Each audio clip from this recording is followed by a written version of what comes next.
What is a short sale?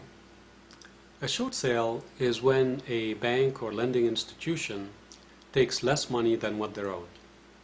So a homeowner would consider a short sale if they owe more money than the property is worth. So the next step is, how do you select a real estate professional to represent you in this case? Now, short sales have been around for quite a while, but past few years they've become very popular, and a lot of real estate agents have jumped on the bandwagon and taken a couple of courses on short sales, and maybe they have a certificate in their office as to how to make them or how to conduct them. But really that has nothing to do with the actual real-life negotiation and day-to-day handling of a short sale. So you have to be very selective when you're considering a realtor to represent you in this particular situation. It is delicate, and it requires a great deal of knowledge. And I'd like to share with you just a few things for you to discuss with your prospective real estate agent to make sure that they have the background, they really understand these issues, so that you can have the best possible outcome from this particular situation. So the first thing is, they need to understand the timeline in your state.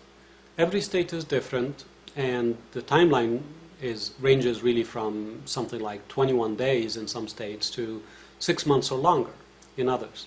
And they have to know where you are in that timeline and what exit strategies are available to you, so that they can help you select the right one and go and get it resolved, get it executed. The second thing is the types of liens. Like, every situation again is different, but there are usually more than one lien on the property, and not all liens really have the same rights. Even if the property goes into foreclosure, you still could end up with some liens that are still unresolved. A good example of that is a home equity line of credit.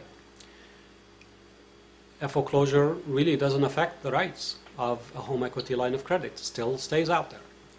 And so knowing what types of liens and how to negotiate them successfully is critical to get you the best possible outcome. The next topic is deficiency judgment. Okay, the bank or lending institution is willing to take less money than what they're owed. The difference between these two is called deficiency. That's why we call it a short sale, because the bank is willing to be shorted that amount of money. And what happens to that money? And the bank has several options available to them, and they can ask for a promissory note, or they can issue a 1099 or forgiveness of debt.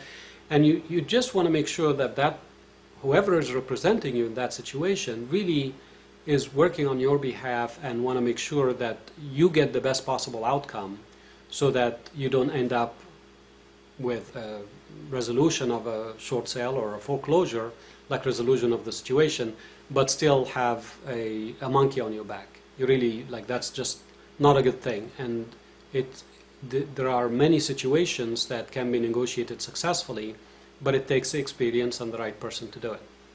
So that agent really has to understand the process from the bank's point of view. How do they look at it? What are the guidelines that they work with? I mean, it sounds arbitrary to the person that doesn't understand it, but it's not arbitrary at all. Like, how do you escalate, when to escalate a file, how to get the outcome that you're looking for. And then the other thing that there's a lot of confusion out there in terms of the bankruptcy, and how a lot of people think, well, I'll just file for bankruptcy and everything is done. It's not.